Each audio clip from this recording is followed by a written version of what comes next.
sera peut-être pas à cause de la grève des trains, ouais. Alors, ici on crée une nouvelle image. Et ici, image de 1000 pixels, 1000 pixels par 1000 pixels. Alors on fait du 1000 fois 1000, c'est pour commencer, hein. Après on va pouvoir élargir un petit peu tout ça. Oui, d'ailleurs on va commencer directement par un truc plus large, ce sera plus simple. Donc là on va faire 1500 par 1000 pixels pour pouvoir avoir nos trois éléments directement mis en page. Donc là F pour avoir le mode plein écran. Et dans un premier sous-dossier,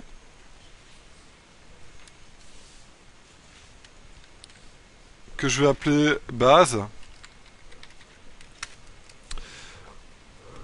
je vais commencer par dessiner la base de la sphère.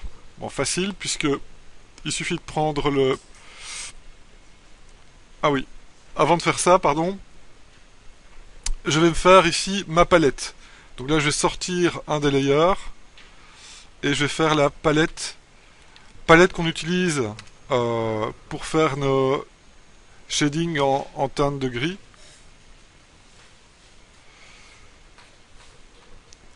Et donc,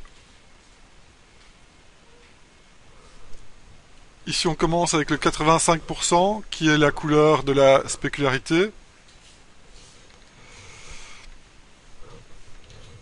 Et puis on prend le 70% pour la couleur de base.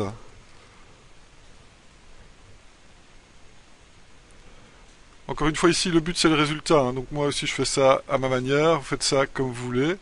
Ça c'est le 70%. Ensuite on a le 50%. Ensuite on a le 35% pour les core shadow. Et le dernier c'est le 20% pour les occlusions. Je ne sais pas si on en aura beaucoup besoin. Donc ici pour vous rappeler un petit peu. Donc on a le 85, on a le 70, on a le 50, on a le 35 et on a le 20. Donc ça c'est notre palette de base.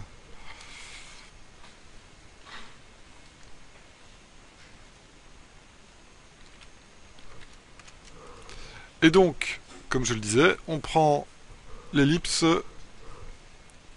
de sélection, on fait le avec Shift et Alt pour que ce soit centré, on fait notre ellipse.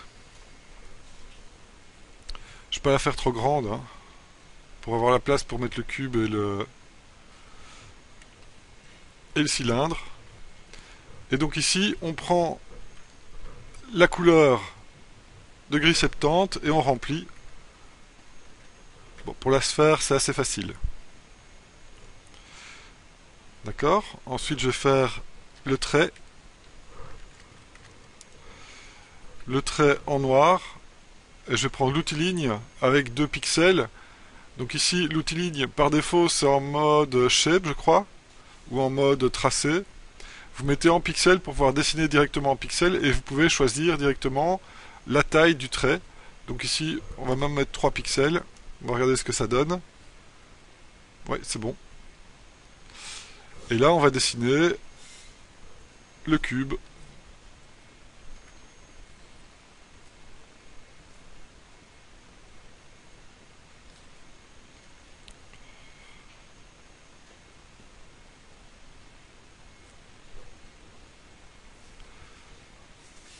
Oui, c'est un outil ligne, hein. Donc ici, il y a en dessous des rectangles, etc. Tu as le Line Tool qui permet de faire les lignes assez facilement.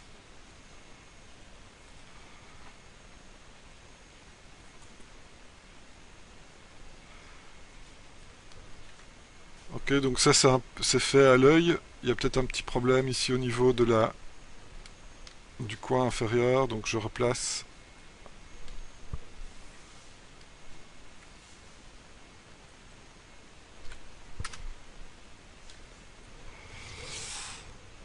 Et vous faites un beau cube.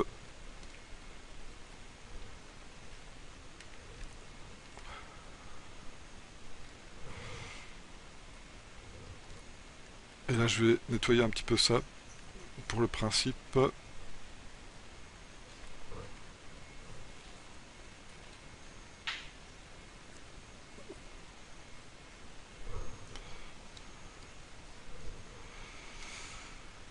Ok, le cube. Alors le trait du cube, je vais faire en sorte qu'il ait plus ou moins la même taille que la sphère.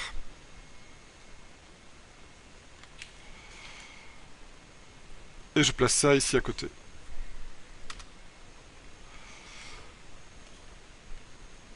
Donc ça c'est les traits du cube.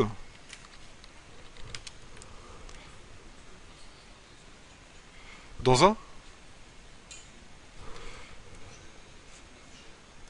Ok, donc une fois que vous avez votre trait pour le cube, eh bien avec le lasso, le raccourci c'est L, vous venez chercher avec Alt les bords en cliquant sur le milieu de la ligne du trait. Voilà. Bien prendre. Et alors faites un CTRL SHIFT-clic sur les traits du cube pour être sûr que toute la silhouette du trait soit inclue dans la sélection. Et dans Shape, eh bien vous remplissez encore une fois avec la couleur de base. D'accord, donc dans Shape, j'ai le cube et la sphère, et dans les traits, j'ai que les traits du cube qui sont ici. Et on va faire le même travail pour le cylindre. Donc je crée un nouveau layer, ce sera trait cylindre.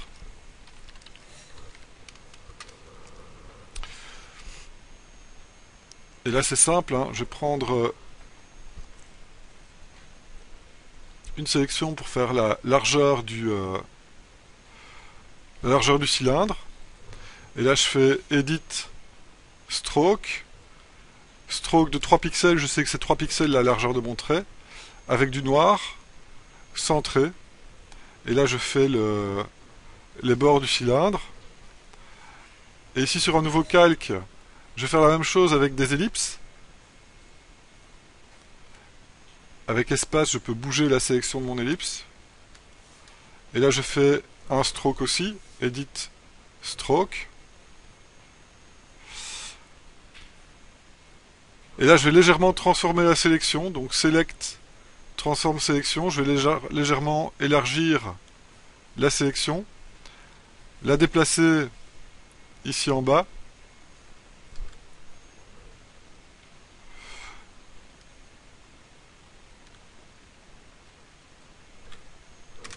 Et aussi faire un Edit Stroke. Et maintenant je peux désélectionner et effacer les lignes qui sont ici en trop.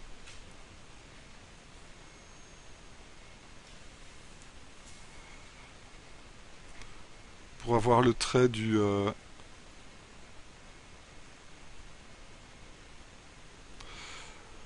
cylindre.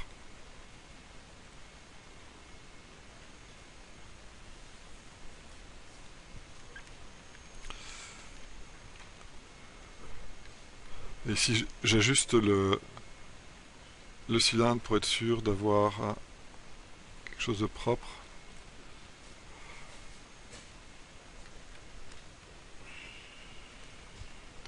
Ok. Et donc je récupère le layer du dessus, je fais un merge down et j'ai ici les traits du cylindre. On va les garder à part.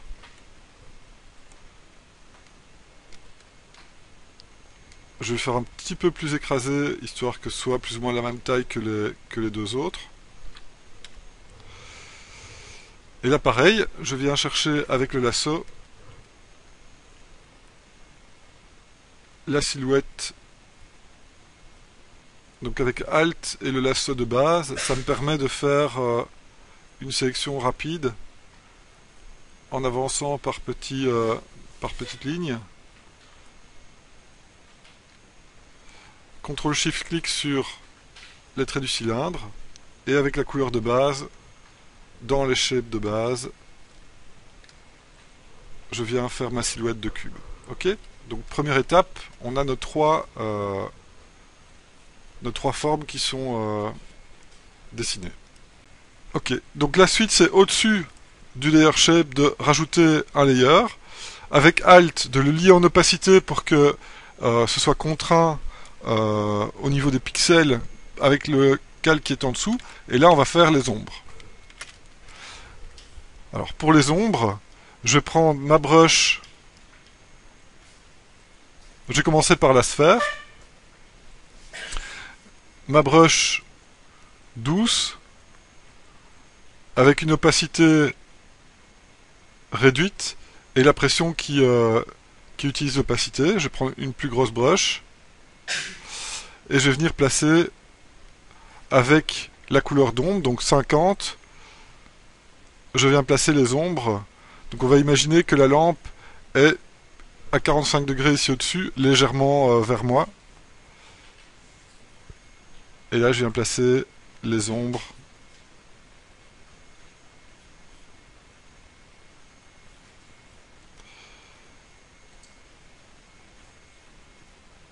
Les ombres de forme donc de la sphère. Et là je vais prendre l'opacité à 100% et être sûr que toute la partie inférieure soit bien dans l'ombre à 100%.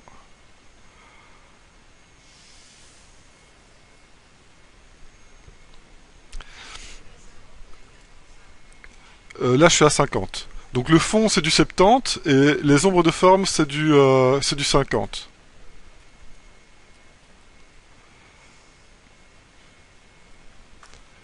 Et là je vais bien flouter la transition entre l'ombre et la lumière avec la brush douce.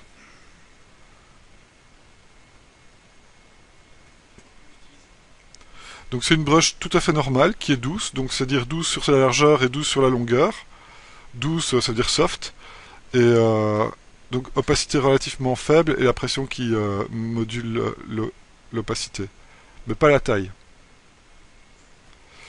Donc ça, ce sont les ombres pour la sphère. C'est avec le 50. Et pour le cube, eh bien, je vais venir ici avec le trait. Avec le lasso, je viens chercher les deux... Pardon, je viens chercher la face qui est dans l'ombre complètement. Et je remplis à fond. D'accord? Donc là, pour le cube, j'ai la face qui est face à nous et qui est vraiment à l'opposé de la lumière, qui est à 100% dans l'ombre. Je vais créer un autre calque que je vais appeler ombre face 2. Donc l'ombre face 1 est inclus dans ombre tout court. Et l'ombre face 2, en fait, c'est cette face-là qui n'est pas directement dans la lumière, mais qui doit être plus claire que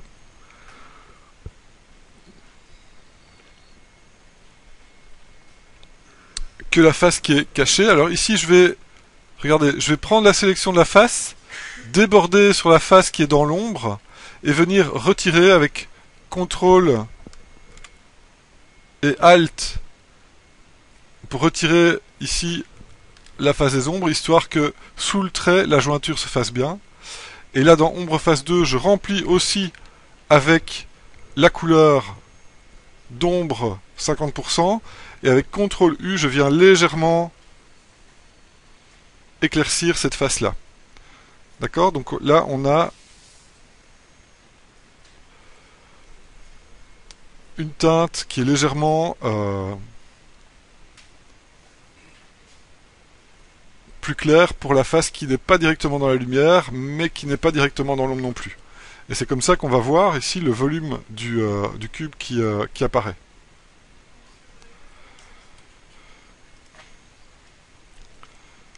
Et donc pour le cylindre, on va faire pareil. On va afficher le trait.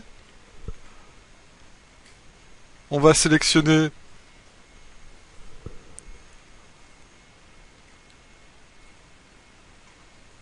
la partie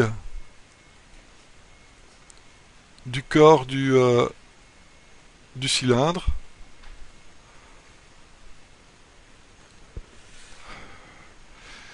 Et dans les ombres, on va prendre la broche douce, encore une fois, reprendre la couleur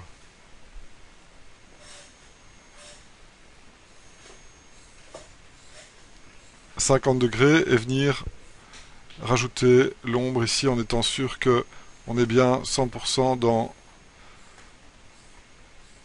de cette couleur-là dans les ombres. Et alors ici, bien faire attention à la petite zone d'ombre qui va se trouver aussi de l'autre côté du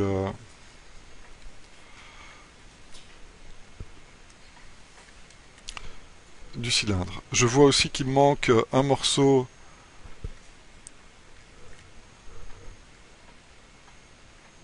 du cylindre ici en dessous. Donc dans ma forme de base, je vais corriger ça rapidement. Ici je sais que c'est du 70. Voilà. Ok, donc première étape. Vous voyez que sur le cylindre, eh bien sur la partie soft et arrondie, on a un shading de type sphère, on va dire, hein, avec quelque chose de très lisse au niveau de la transition. Et sur la face qui est plate avec l'arête, on a un shading de type plutôt cube. Donc c'est un peu un mix des deux. D'accord? Vous pouvez sauver ça.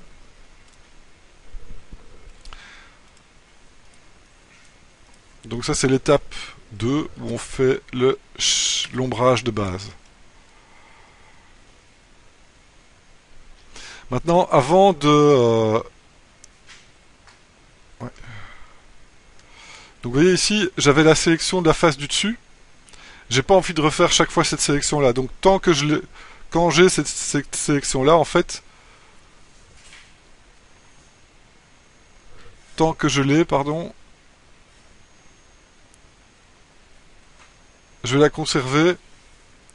Il y a plusieurs moyens de conserver une sélection pour pouvoir la rappeler. Ici, je vais simplement faire un nouveau channel alpha que je vais remplir de blanc. Ok, et comme ça, je pourrais revenir chercher la sélection sur cet alpha channel quand j'en ai besoin. Donc ça, c'est juste un backup de la sélection pour ne pas devoir la refaire à chaque fois. La face du dessus ici. Ici au-dessus.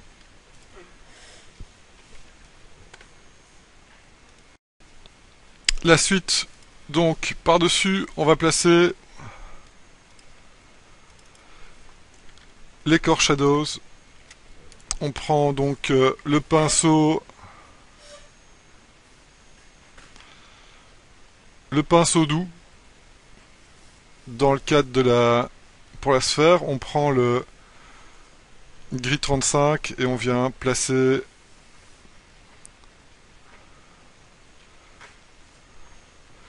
les core shadows. Évidemment, prendre un petit peu plus d'opacité.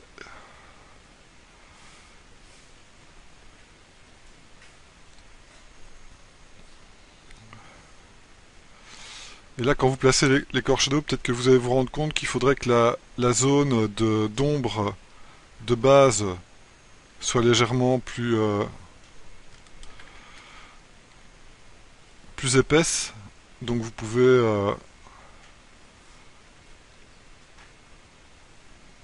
essayer d'arriver vraiment à 100% de la teinte dans la partie la plus foncée.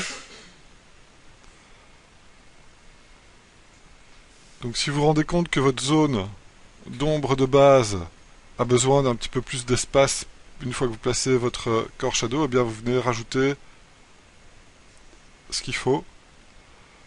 N'oubliez pas de bien laisser l'arrière. Ouais, là j'ai fait une bêtise. Poc, poc, poc.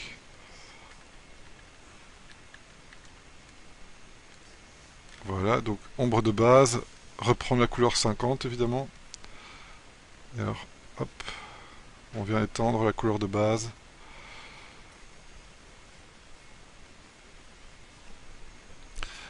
Autre chose, si vous apercevez que votre Core Shadow finalement elle n'est pas assez floutée, donc je vous ai montré la dernière fois le doigt, d'accord?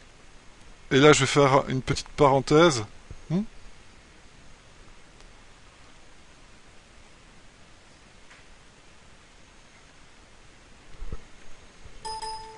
Donc il y a l'outil doigt qui permet donc de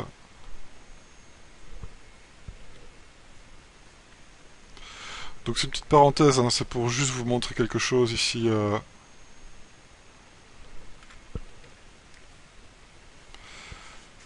Donc j'ai les deux couleurs et j'aimerais bien les flouter. Alors l'outil doigt de base, eh bien quand vous floutez, eh bien il faut une certaine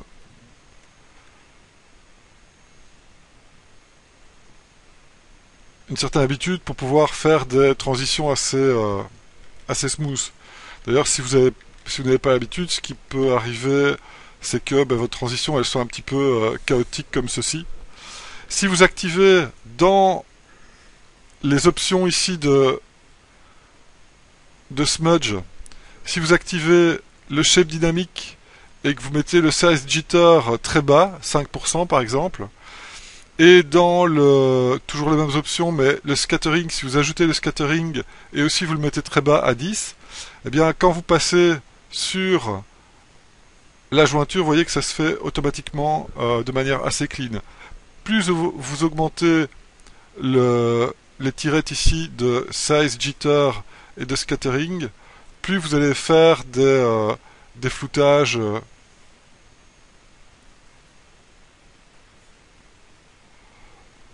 qui s'étalent. D'accord, donc ça peut être intéressant d'utiliser ces options-là justement avec une taille de pinceau différente. Moi je préfère avoir des valeurs plus basses et utiliser un plus gros pinceau quand c'est nécessaire, donc 5 en shape dynamique et 10 en scattering. Et là ça permet, par exemple, dans les Core Shadow de venir flouter les transitions et avoir quelque chose de bien smooth ici. Donc ça c'est le Core Shadow de la sphère.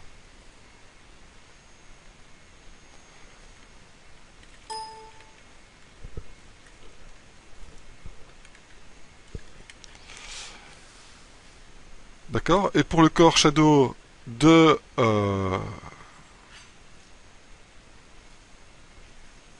du cube, eh bien la sélection de la face, d'accord, donc contrôle-clic sur ombre face, sur ombre, je récupère la sélection de la face, je n'ai besoin que de la face, donc avec le lasso et le raccourci d'intersection, donc Shift et Alt, je vais récupérer juste cette face-là.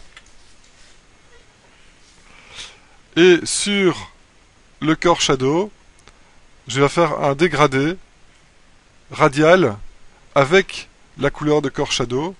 Et je pars du coin qui est vers nous et je vais vers le fond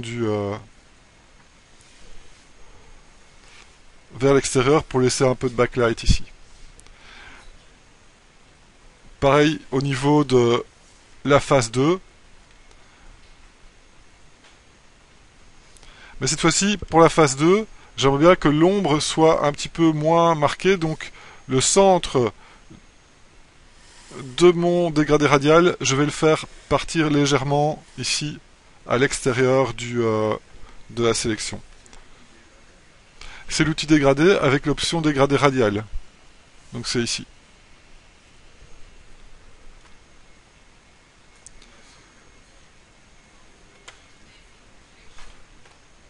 Et le Core Shadow, donc dans la partie cylindrique, eh bien, ça va se trouver au niveau de la partie principale, toujours dans les ombres.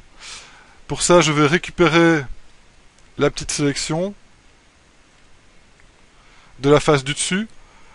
J'intervertis la sélection pour avoir juste la partie dont j'ai besoin ici. Et alors avec la brush soft, toujours avec la couleur 35, eh bien je viens marquer le core shadow. Et alors, avec le smudge, je viens smudger un peu les bords pour... Et là, on laisse toujours un rayon apparent pour la backlight. Donc là derrière, toujours bien s'assurer qu'il y ait la backlight qui puisse... Non, c'est trop fort, qui puisse arriver.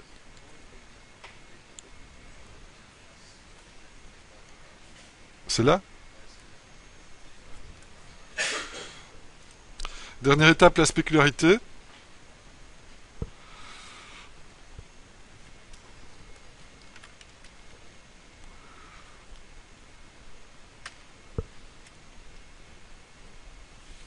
Alors, enfin, c'est pas la dernière étape, il y aura les highlights après, mais... Donc la spécularité, on récupère la couleur de spécularité, donc le 85. Toujours avec la brush 12, douce. Eh bien, on vient placer les effets de spéculaire dans la zone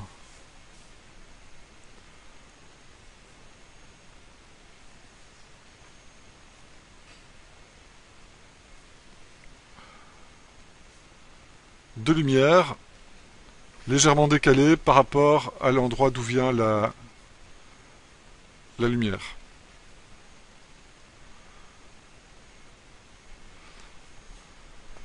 Ok, donc là on a la spec qui vient compléter le volume finalement et qui donne l'illusion du volume. Pour le cube, eh bien on va aussi faire un dégradé, toujours avec la couleur de la spec. Cette fois-ci je vais faire un dégradé linéaire, donc je prends la première icône de dégradé ici, et je vais récupérer la face supérieure. Donc je fais CTRL-clic sur Shape, et je retire la face 1 et la face 2. Donc ombre et ombre face 2. Et après, toujours avec le lasso, je viens garder juste cette face-là.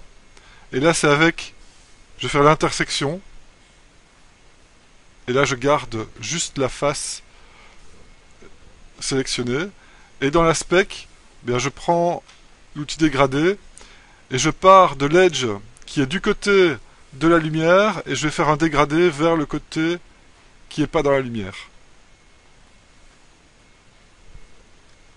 Ok. Et là, on a la spécularité sur cette face-là. Donc on voit que sur les objets qui sont facettés, eh bien, on va étendre des effets d'ombre et de lumière sur les faces.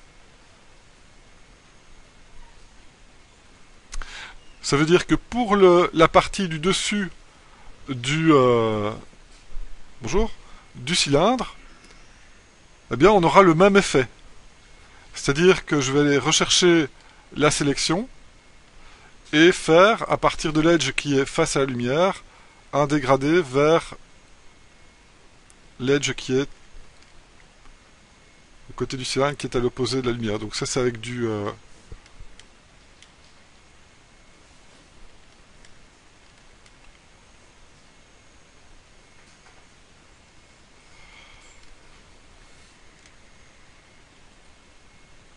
Voilà.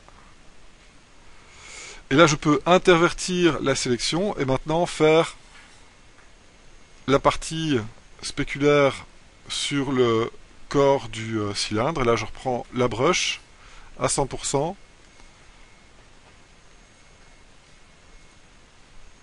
Et donc placer l'effet de spécularité, encore une fois décalé légèrement vers le spectateur. Et je peux encore une fois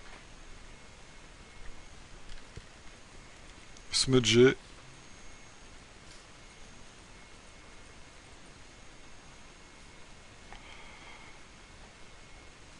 légèrement les bords pour avoir la spécularité sur le cylindre.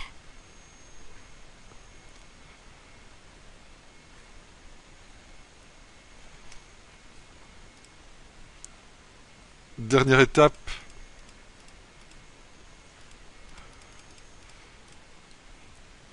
les highlights.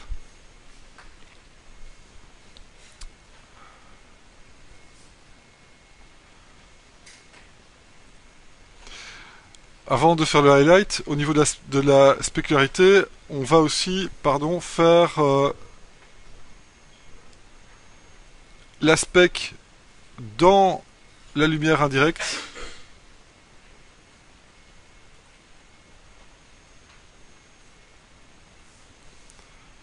Ici au niveau de la sphère et ici au niveau du cylindre. Et puis alors on va faire les highlights. Hop.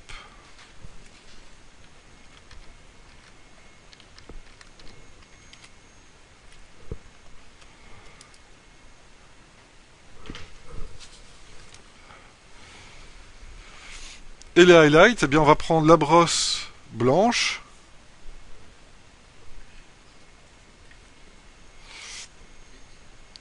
Oui. Et donc au niveau des highlights, eh bien on vient poser nos blancs. Et ici je vais prendre une brosse qui est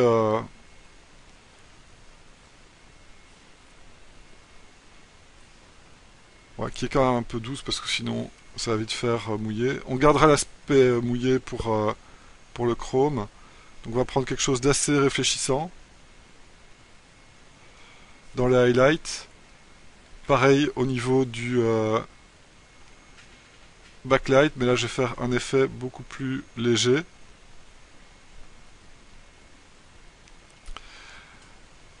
Ici au niveau du cylindre, j'aurai cet effet ici au centre.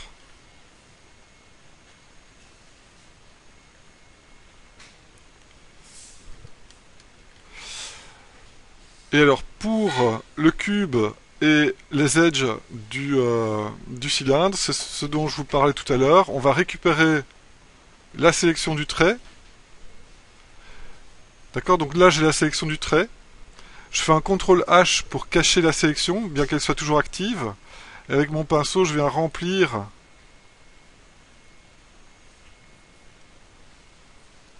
la sélection au niveau des edges.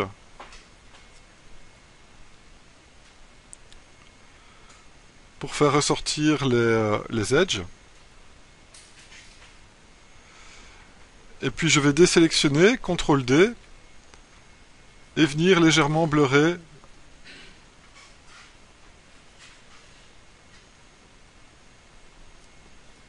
bon, légèrement bleurer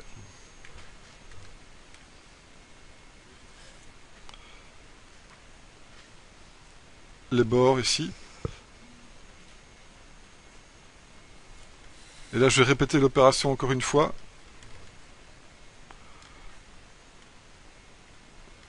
Pour avoir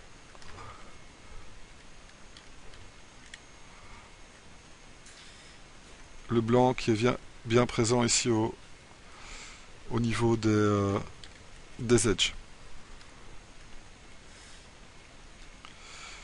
D'accord? Alors pourquoi est-ce qu'on a cet effet-là aux edges? Parce que les edges ils sont toujours légèrement biseautés et que parmi les différents angles qui comprennent le biseau, il y a toujours bien un angle qui va venir choper la lumière. Et donc on a cet effet-là qu'on n'a pas du tout sur la sphère. Puisque là on a la zone ici qui va réfléchir la lumière et c'est tout. Donc maintenant on va faire une première déclinaison avec une notion d'environnement. Pour ça on va ouvrir dans NetJV Prof Mellard, donc vous avez props env ressources et dedans il y a déjà une série de ressources qu'on va utiliser à ce cours-ci, notamment les trucs qui s'appellent Outdoor Picture. Et là dedans il y a 3 photos de Outdoor Picture. Vous choisissez celle que vous voulez, vous l'ouvrez dans Photoshop et ici le dossier de travail on va l'agrandir. Donc maintenant on va faire plusieurs lignes euh, de shader en dessous de cette première ligne. Donc ici je vais dans Image, Canvas Size. Dans 8 ici je mets en pourcent. Je place la déformation ici en haut. Et je demande d'avoir 150%. Et là il me rajoute 50% de l'espace sous mon image. Je remplis l'arrière-plan de blanc. Je prends le calque des bases et avec Alt, donc je prends l'outil transformation et avec Alt je viens copier et je snap avec Shift. Je viens copier le dossier avec tous les layers dedans. D'accord? Ici le F c'est une erreur de ma part donc je vais l'enlever. Hop. Hop. Voilà. Et donc ça va pas s'appeler base, mais ça va s'appeler environnement 1.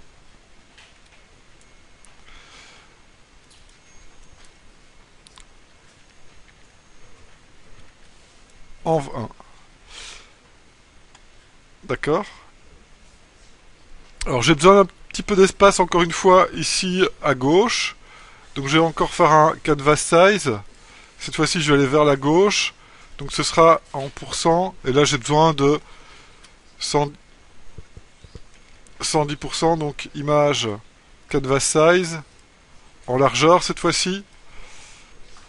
110%. Donc là j'ai un petit peu plus d'espace ici. Pourquoi? Parce que je vais venir déposer l'environnement ici en dessous. Donc là je prends le layer et je le drag drop dans mon autre dossier et je vais prendre donc cette image et je vais la placer ici en petit. Ce sera ma référence pour faire l'environnement de cette ligne de shader. Et après je me remets en full screen et je vais commencer par travailler sur la sphère.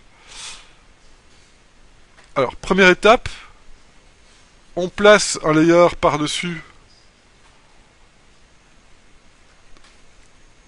tout et on l'appelle env sphère. Et là on va bloquer la déformation que va prendre l'environnement sur la sphère. Pour ça je prends une broche dure, opacité 100%, et là je vais faire en sorte que la pression joue sur la taille mais pas sur l'opacité. Et là je viens piquer les couleurs directement dans l'image et je viens tordre l'image pour la placer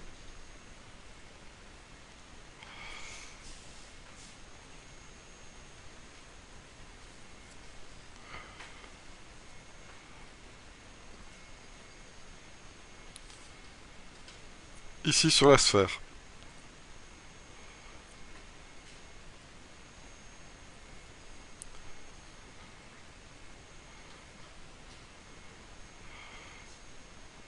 Donc là on va représenter l'environnement tordu, distordu.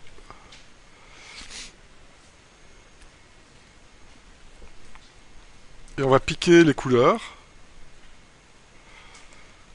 pour venir replacer les taches.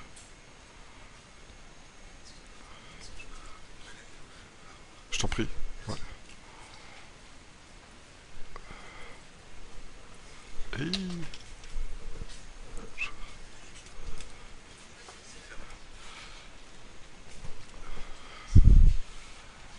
Donc ici vous repiquez les couleurs.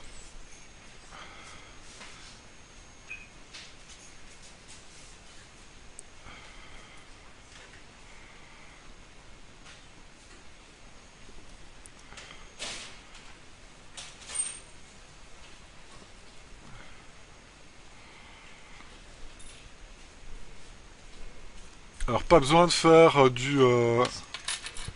de souci, du grand art, hein, c'est juste pour avoir des teintes qui correspondent au type d'environnement que vous avez ici.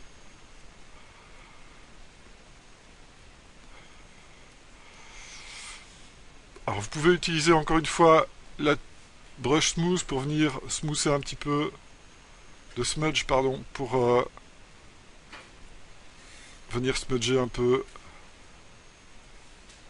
les teintes pour pas qu'il y ait de trous dedans.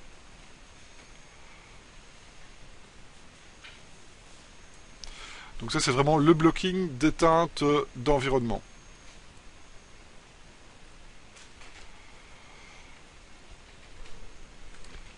Et une fois que le blocking est fait, vous venez le placer au-dessus des corps shadow et vous réduisez l'opacité. Donc là on a une opacité à plus ou moins 30.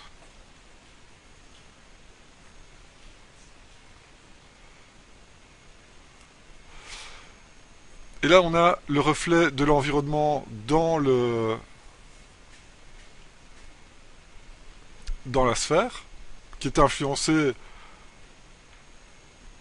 par le lighting, un petit peu moins par les shadows, vu que c'est l'environnement qui prend le dessus. Et là on va rajouter deux effets. Un premier effet qu'on va rajouter en... Attendez, est-ce que ça va pour tout le monde? Eh bien c'est récupérer la sélection des formes qu'on a ici en bas, et tout au-dessus de notre pile de calque, on va remplir ça avec du blanc. Ok. Le blanc, on va appeler ça le contour, puisque on va rajouter un boost au niveau du contour. Le blanc, on va le mettre en multiply. Donc là, c'est comme si on n'avait rien ajouté. Par contre, on va mettre un effet sur le calque, un effet de inner glow. Inner glow en multiply et en noir. Et on va augmenter la size de l'effet et diminuer un peu l'opacité. Ok.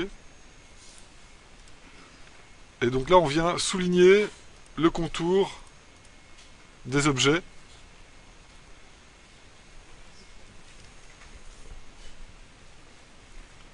Ok, pour donner l'effet chromé. Et alors, on vient rajouter aussi de la glossiness.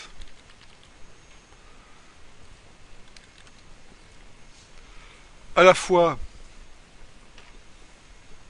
dans la lumière principale et dans la lumière indirecte. Ça, c'est au-dessus de tout. Hein. Donc ces deux trucs-là, c'est au-dessus de tout. Et l'environnement de la sphère, c'est au-dessus du corps shadow. Au-dessus du corps shadow. Donc au-dessus de tout ce qui est ombre, mais en dessous de tout ce qui est effet de lumière. Et on rajoute encore un effet de lumière par-dessus. Baisser l'intensité, ouais, l'opacité du calque. Plus ou moins 30, mais tu règles ça en fonction de ce que tu veux avoir comme effet en fait. Non, non, j'ai mis en blanc, blanc en multiply. Et l'effet, il n'y a plus que l'effet qui est visible en fait. C'est comme si j'avais fait un fil à zéro, un truc comme ça, mais... Donc la glossiness...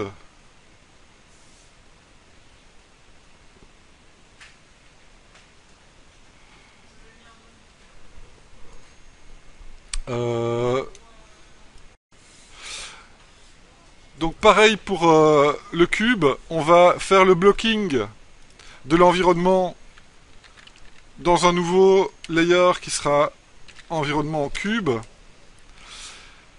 Et toujours avec notre brush dur à 100%, eh bien on va venir bloquer les différentes couleurs dans les différentes faces.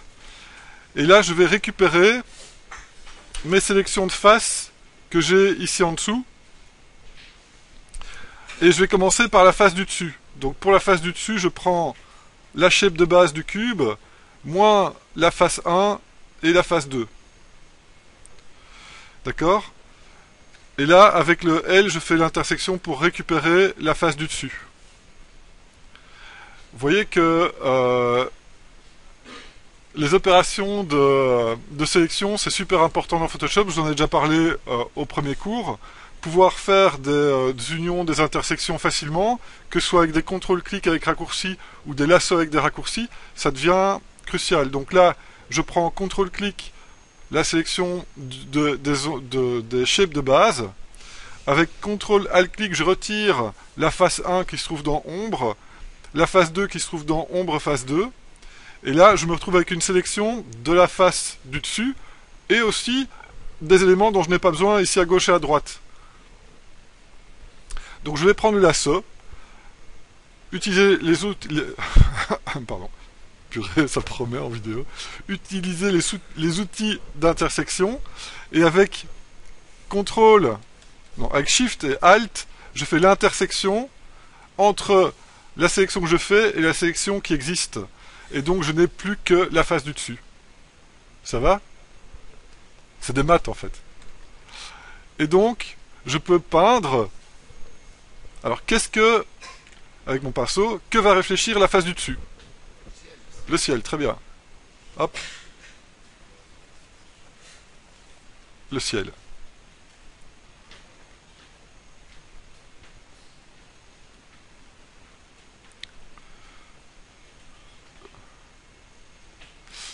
Ok.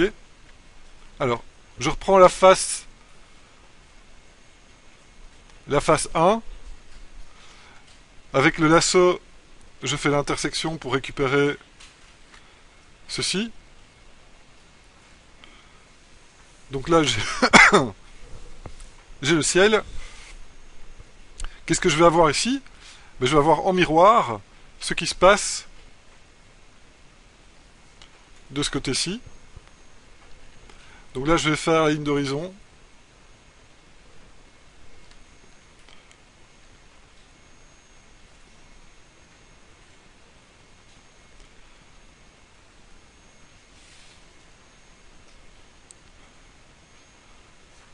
Les montagnes et le reflet des montagnes.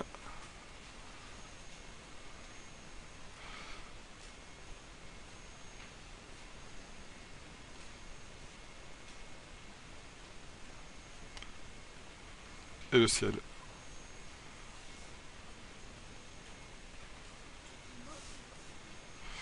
Une partie de l'image. La partie de l'image qui est en face de ce cube-là, en fait.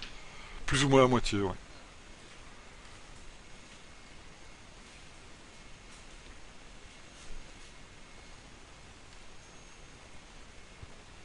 Bon, vous avez vu que dans le reflet, j'ai supprimé le petit personnage qui est dans l'eau. Bon, ici, c'est juste pour avoir des petites teintes.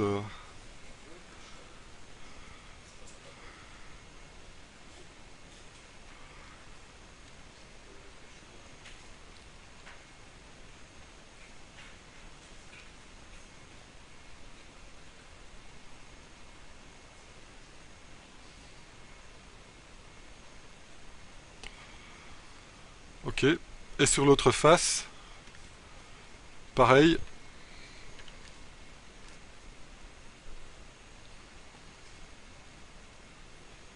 Donc ça veut dire que sur vos formes custom, eh bien vous allez devoir imaginer comment votre environnement va se comporter. Donc ça veut dire qu'il faut que vous sachiez aussi dans quel genre d'environnement se trouve votre objet.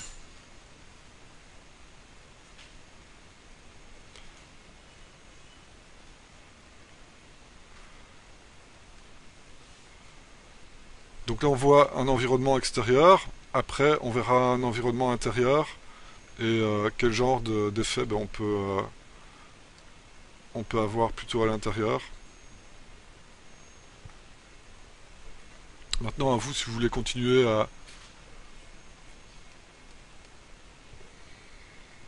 Donc ça c'est le blocking. À vous si vous voulez continuer à creuser un peu le problème, d'aller prendre des références et voir un petit peu comment ça marche.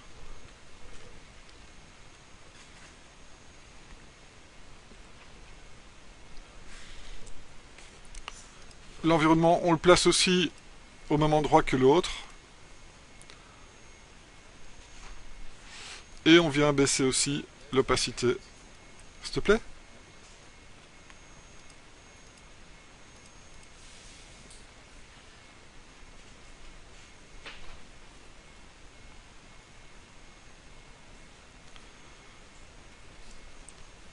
Et là, je viens aussi avec la brush de smudge. Smudger un petit peu.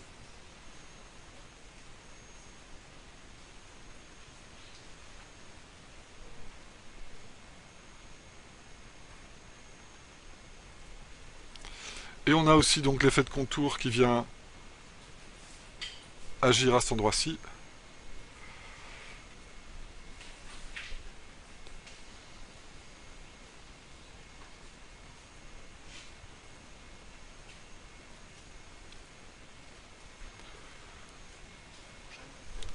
Ciao.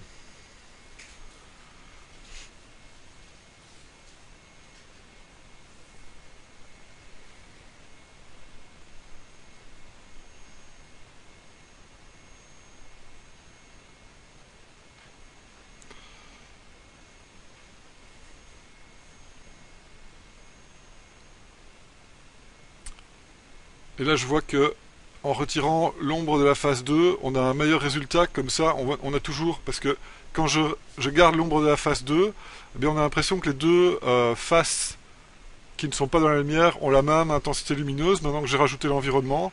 Donc là, je retire l'ombre de la face 2 pour garder l'aspect différencié des différentes faces du cube. Et là, donc, on a le cube qui est...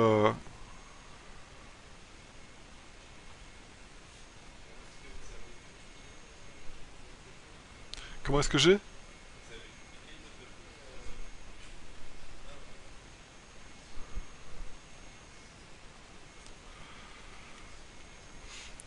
Ok.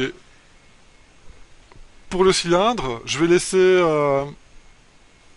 c'est un mix des deux, donc on aura la couleur du ciel au-dessus et l'image distordue ici sur le cylindre.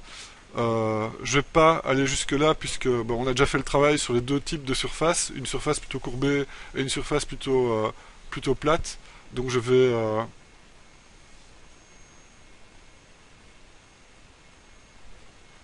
laisser comme ça.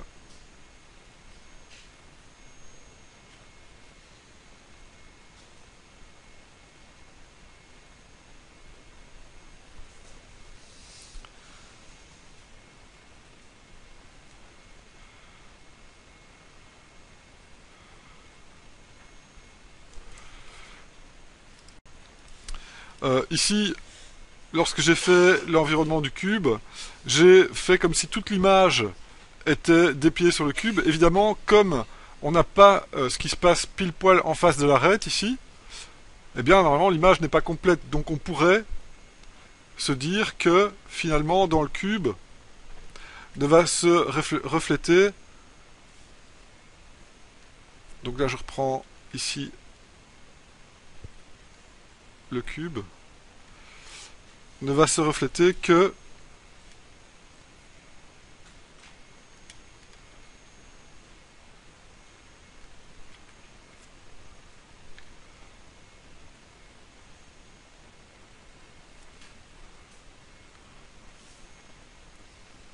je vais dupliquer l'environnement.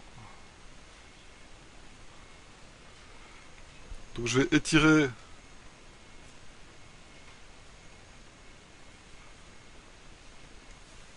cette partie-ci.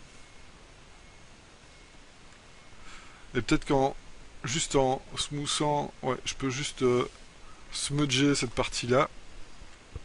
Bon, c'est du chipotage, hein, mais c'est juste pour que ce soit un petit peu plus correct. Donc là, on va avoir Je vais reprendre le smudge normal, donc je décoche les deux bidules ici. Et là j'étire l'image pour n'avoir que une partie de la partie d'ici devant. Et pour l'autre face, je vais faire la même chose, je vais étirer l'image pour n'avoir qu'une partie ici. Et ça, c'est plus logique que ça ne soit pas raccord ici au milieu, vu que on a une partie de l'environnement et l'autre partie, mais on n'a pas toute la partie qu'il y a entre les deux. C'est un détail, mais bon, c'est toujours bien de... Donc avant on avait l'image complète, maintenant on a l'image qui est...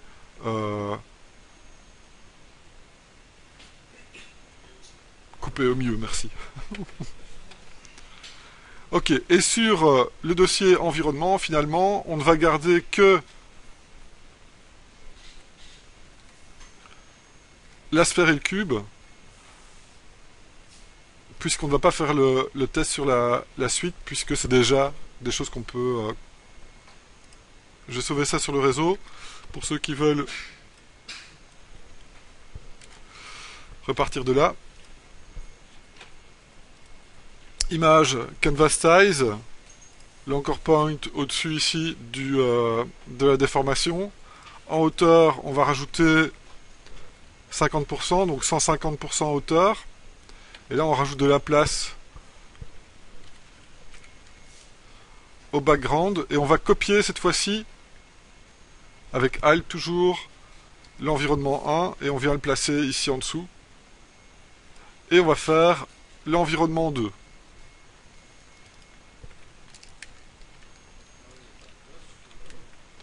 Sur le cube non, j'en ai pas fait. Tu peux essayer si tu veux.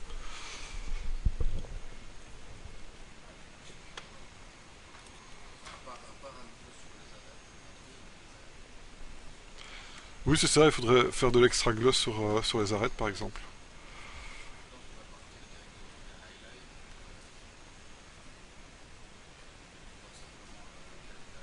Oui, hein. Oui, ou alors refaire un petit peu plus de lumière ici sur les pourtours, ici. Donc ici, j'enlève les environnements que j'ai fait au préalable. Et là, c'est l'environnement 2. Et là, c'est intérieur.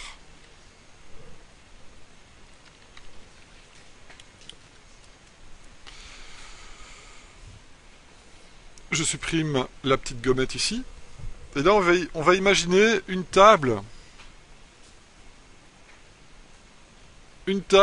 et des fenêtres. Donc là, je vais prendre mon pinceau noir. Alors, pourquoi est-ce que je le fais noir? Parce que si je le fais blanc, vous n'allez pas bien voir ce qui se passe. À 100%. Et là, on va imaginer qu'il y a une table ici.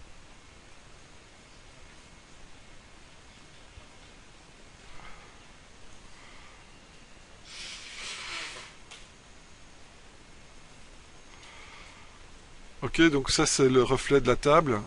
Elle sera blanche en définitive, hein, mais...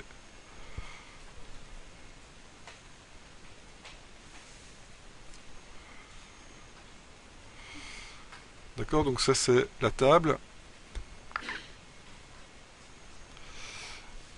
Et alors je vais rajouter une fenêtre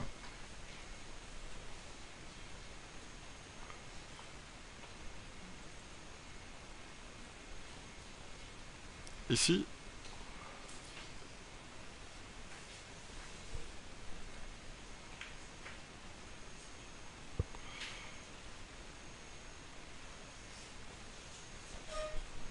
Et une fenêtre de l'autre côté.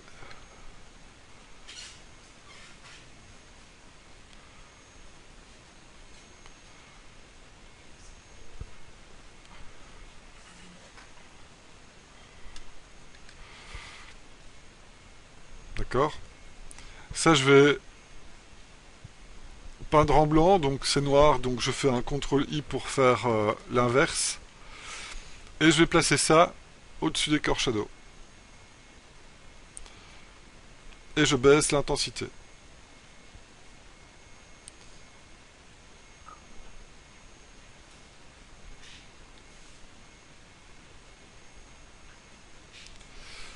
Maintenant, j'aimerais bien qu'il y ait un petit peu plus de lumière qui vienne de la fenêtre qui se trouve ici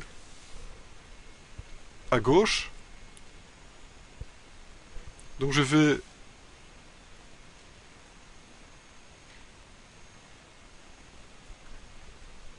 dupliquer mon environnement intérieur. Donc je le duplique avec Alt. Sur cette duplication, je fais un filtre blur Gaussian blur de 10 et j'augmente l'opacité. Et là on voit que ça bloom. Donc je vais appeler ça le bloom environnement. Ok, donc là je fais bloomer l'environnement. Et là j'ai autant de lumière qui vient de la fenêtre que de partout ailleurs. Donc je vais masquer cet effet-là et venir peindre avec du blanc à l'intérieur du masque pour faire l'effet sur la fenêtre de gauche et sur une partie de la table qui est éclairée par la fenêtre de gauche.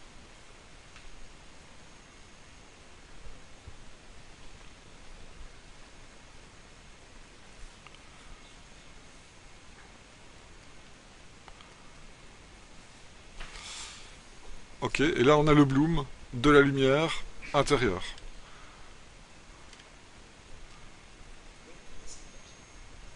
Oui. Maintenant vous pouvez aussi vous amuser à rajouter d'autres choses comme une petite lumière, un sapin de Noël si vous voulez. Donc imaginons qu'il y ait une petite lumière quelque part ici sur la table. Eh bien on peut commencer à peindre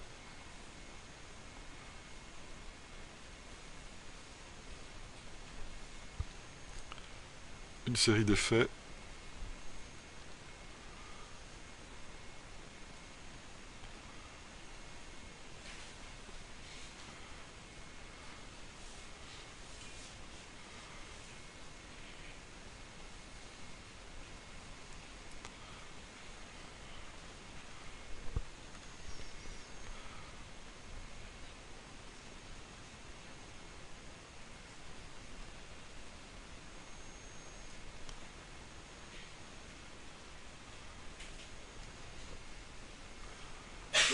Donc là, il faut non seulement faire le reflet de la lumière sur la sphère, mais aussi faire la déformation. Ben là, on dirait qu'il y a une bougie sur la table. Ben, il faut faire le reflet de la bougie aussi sur la table, avec peut-être l'effet de bougie qui est légèrement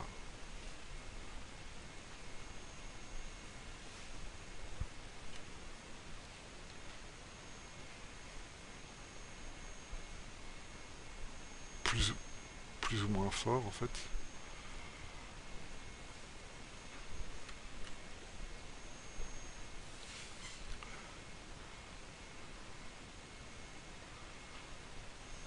Ok.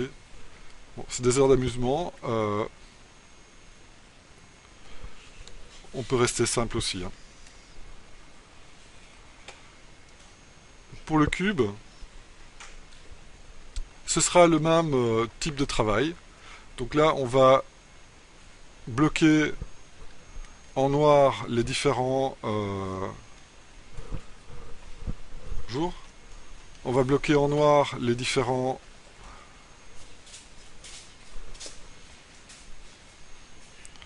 donc là, brush dur à 100%.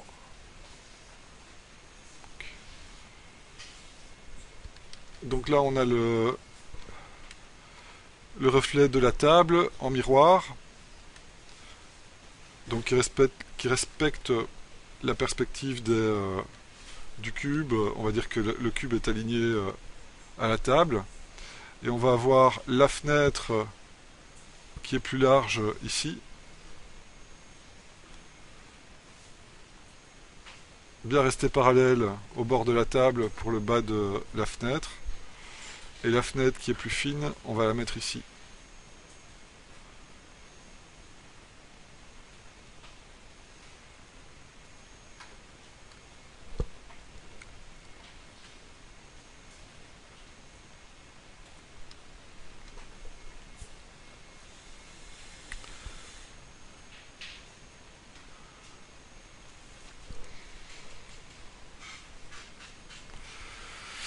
Ok,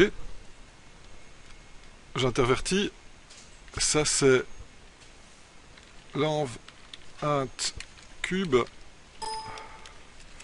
Je place ça à sa place. Je réduis l'opacité.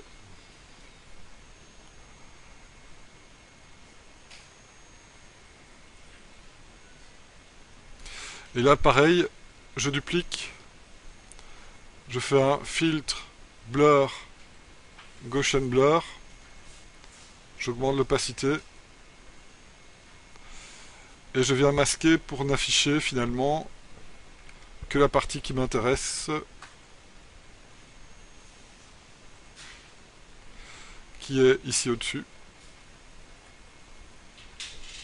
Et une partie ici.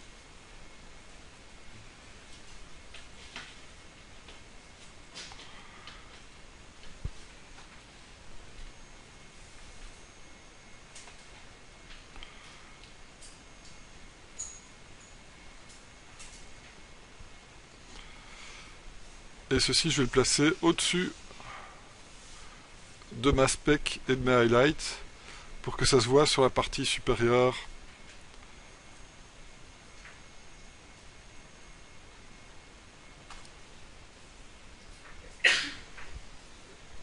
Ouais.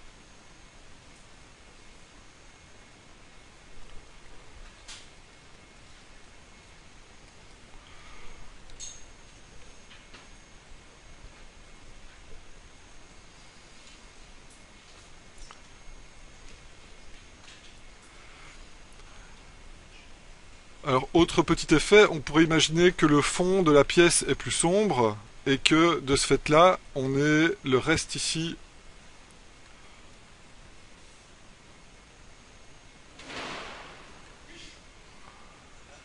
Quelqu'un l'a fait? donc, donc ici, je vais assombrir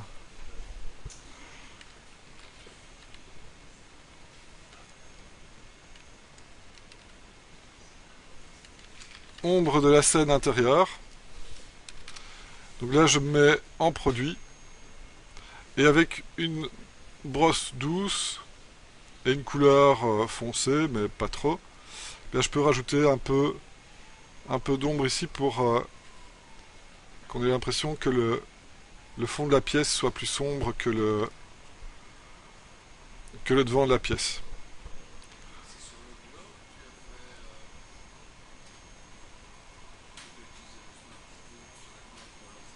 Ici, sur le glow, j'ai juste fait un Gaussian blur. Oui, elle est super nette en fait.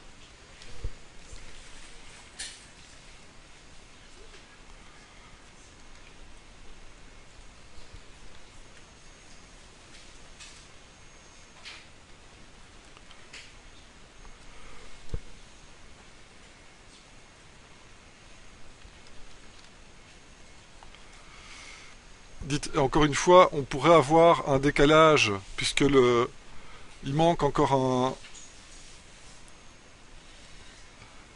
On n'a pas toute la table ici qui est réfléchie, donc on pourrait avoir un décalage entre les deux côtés de la table. Hein.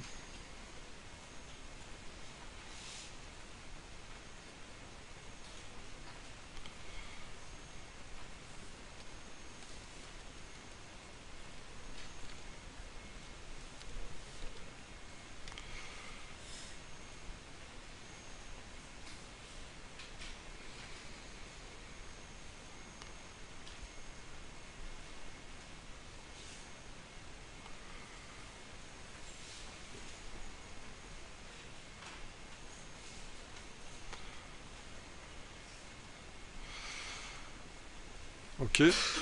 Donc ça on peut sauver. L'étape 6.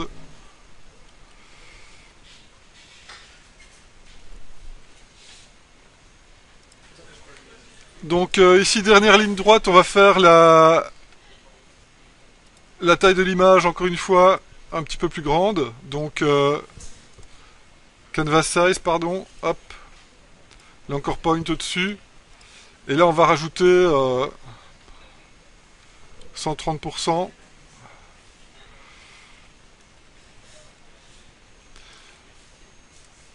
Et là, on reprend la base. Non, on va reprendre encore l'environnement 2. Et on va la dupliquer.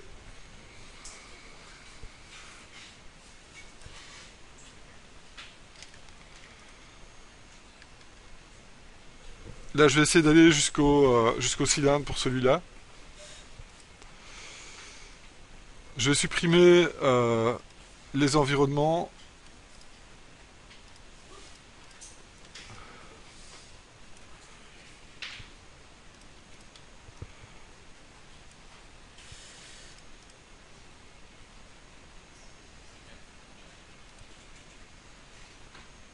C'est presque le même que le premier parce que j'ai gardé aussi la glossiness et le contour.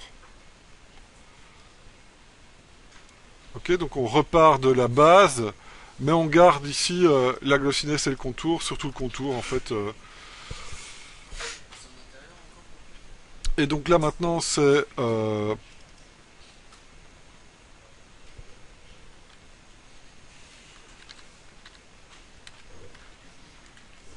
métal abîmé.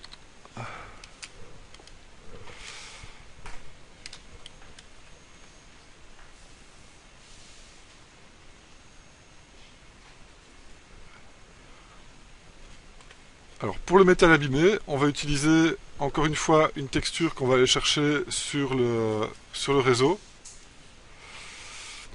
Et je vous propose de faire l'exercice avec la texture qui s'appelle...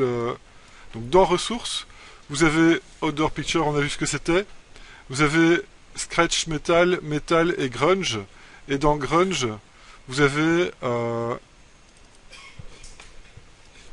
la Grunge Map 0034_2. Ok. Et c'est celle-ci que je vais utiliser pour la démo.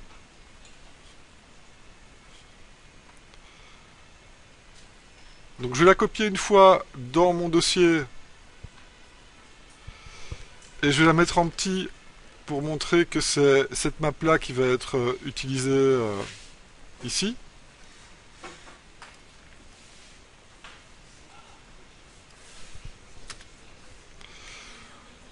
D'accord.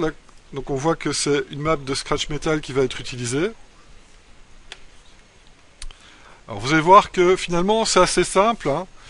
On va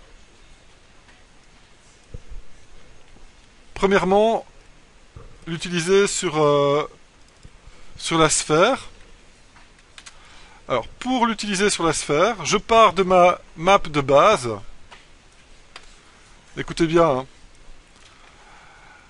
Ici au niveau de la sélection, donc j'ai besoin de ma map de base.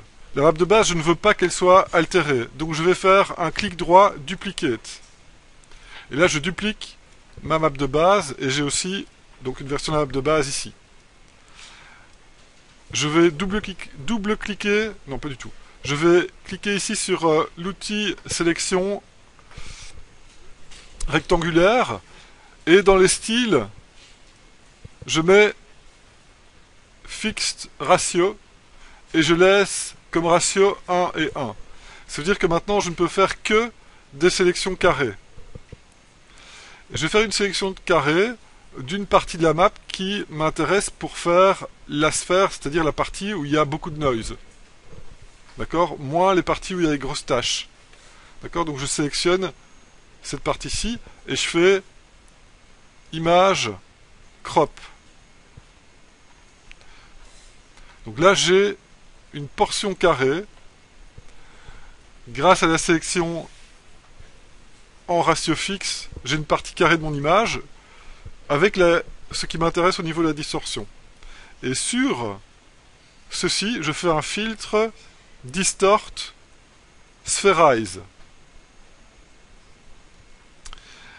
Et je mets OK. Et vous voyez qu'il vient de... Donc il part d'une map qui est complètement carrée. Et il en fait une boule. D'accord?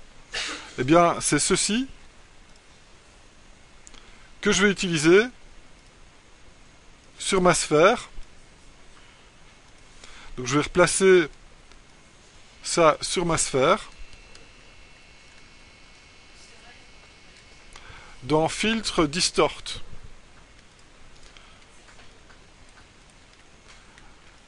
Donc ici je conserve la taille de ma sphère pour le distort.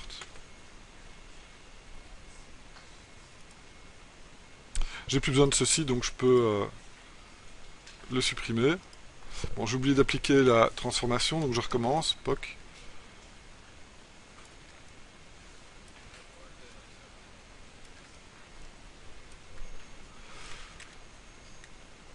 Alors la question, est-ce qu'on aurait pu faire ça directement sur l'image d'environnement? La réponse est oui. Maintenant, c'est beaucoup plus fun de le peindre. Donc là, on va se mettre en mode multiply. Donc ici, j'ajuste ceci à la sphère. Je désature, CTRL SHIFT U, parce que là, j'ai pas besoin de la notion de couleur. Et je viens placer ça au-dessus des corps shadow. Et au-dessus de la spec. Et au-dessus de l'highlight.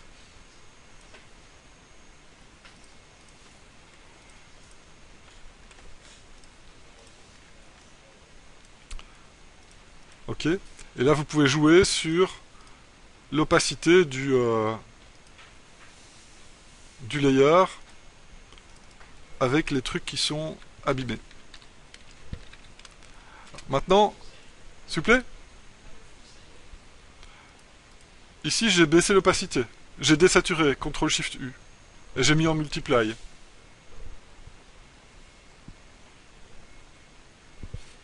Et la sélection.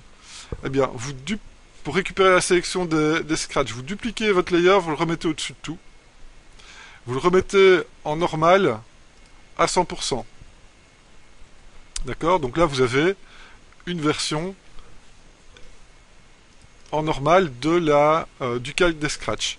Vous faites un CTRL L dessus pour augmenter le contraste et avoir les taches en blanc. Enfin, la map en noir et blanc, un petit peu plus contrastée. Ok? Ensuite, vous faites un CTRL-clic pour récupérer la sélection. CTRL-C. Et vous allez copier votre sélection, toujours en gardant la sélection. Vous créez un nouvel alpha et vous faites CTRL-V. Ce qui veut dire que maintenant, vous avez peint votre map de noir et blanc dans un alpha. Ce qui fait que vous pouvez cliquer maintenant sur l'alpha pour récupérer la sélection de ce qui est blanc. CTRL-SHIFT-U pour désaturer et CTRL-L pour augmenter les contrastes. Qu'est-ce que ça veut dire? Ça veut dire que maintenant je me remets en mode RGB. Je peux cacher le scratch copy ici. Sur ma glossiness, je peux rajouter un masque. Et maintenant, ma glossiness n'est affichée que dans les zones qui sont claires. Mais ça veut dire quoi? Ça veut dire que je peux aussi repeindre avec ma brush blanche à l'intérieur du calque glossiness. Je peux rajouter un peu de glossiness ici à l'intérieur du côté de la lumière. Et dans la lumière indirecte aussi, je peux venir booster un petit peu les reflets. Et ça ne se marque que dans les zones qui ne sont pas abîmées. D'accord? Et là, on a l'effet métal abîmé.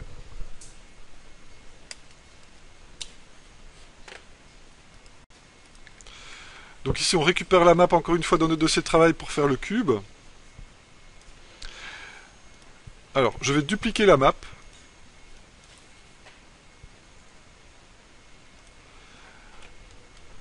Réduire sa taille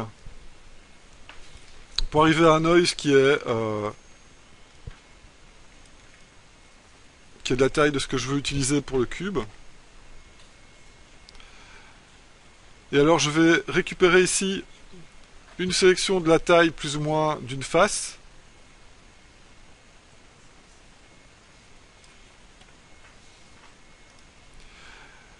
La positionner sur la map là où je veux récupérer du détail. CTRL-C, CTRL-V. Donc là j'ai une des petites faces.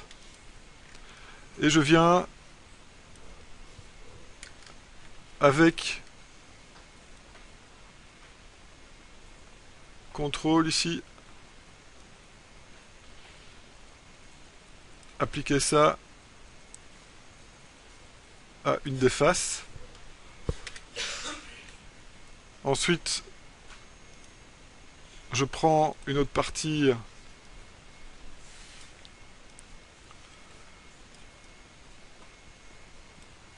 CTRL-C. Donc je me remets sur le calque d'où je pique mes trucs. CTRL-C, CTRL-V. Et je viens placer ça sur l'autre face. Donc CTRL-T. Avec CTRL, je peux avoir accès à la fois aux edges, mais aussi aux points. S'il te plaît?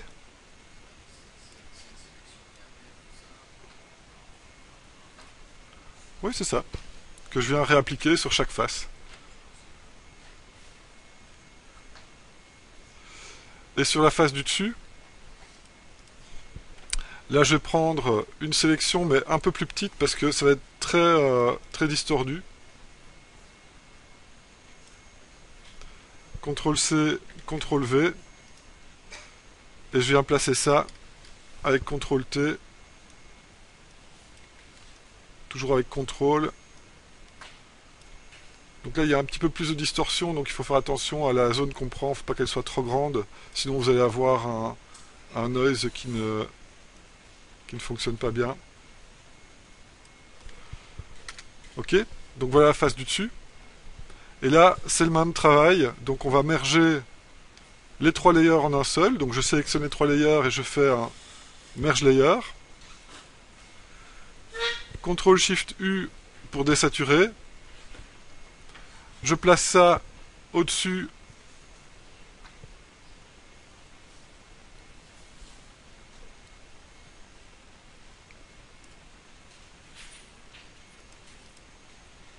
en multiply, donc au-dessus des highlights en multiply, et je joue avec l'opacité.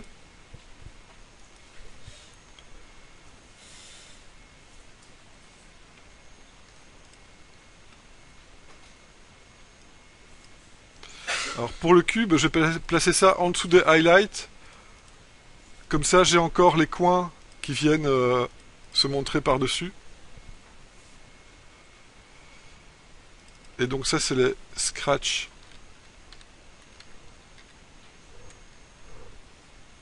cube.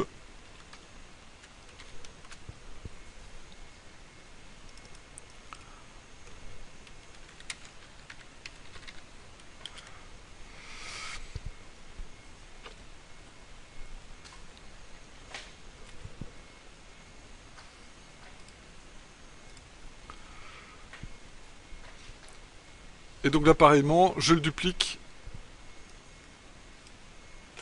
Non, c'est pas celui-là, c'est l'autre. Je le duplique. Je le mets en normal. J'augmente le contraste en jouant avec les niveaux. Je CTRL-clique, CTRL-C, channel, nouveau channel, CTRL-V.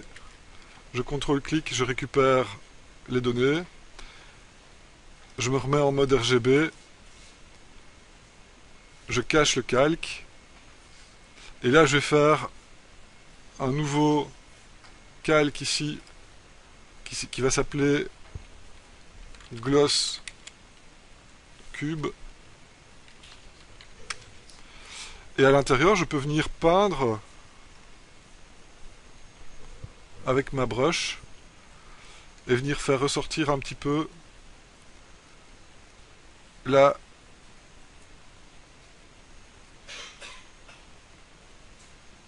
metalness entre les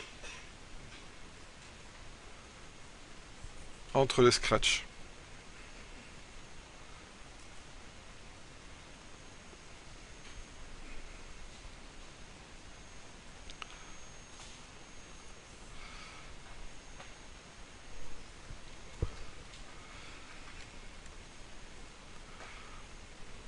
Alors, il reste 5 minutes, je monte rapidement pour le cylindre.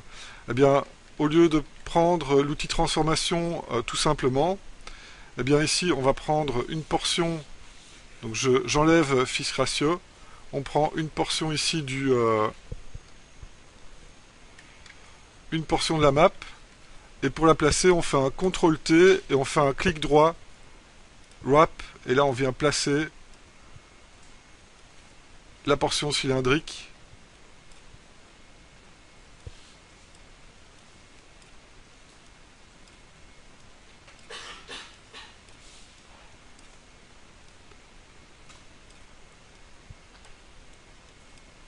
sur le cylindre.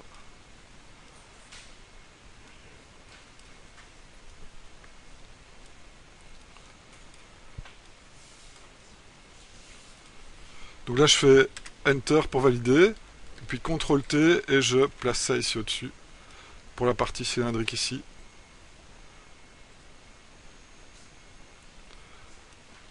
Je peux faire encore une fois un petit wrap pour être sûr que ça suive bien le pourtour. Ok, vous avez compris le principe, hein, toujours trouver la manière de modifier l'image pour qu'elle colle à la forme de votre...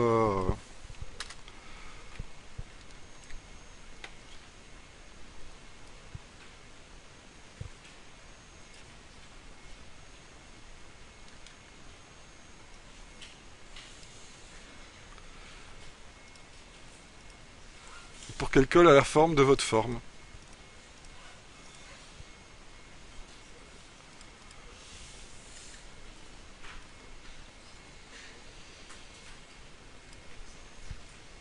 Et ça, c'est l'étape 7.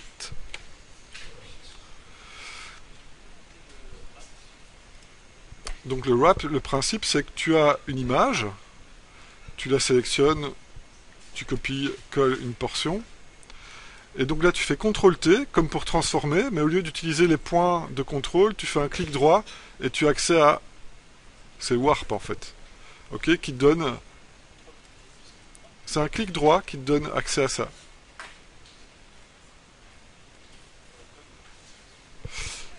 Donc tu fais un CTRL-T pour faire une transformation. Donc c'est un raccourci pour Edit, Free Transform, CTRL-T. Et une fois que tu es en Free Transform, tu fais un clic droit, Warp.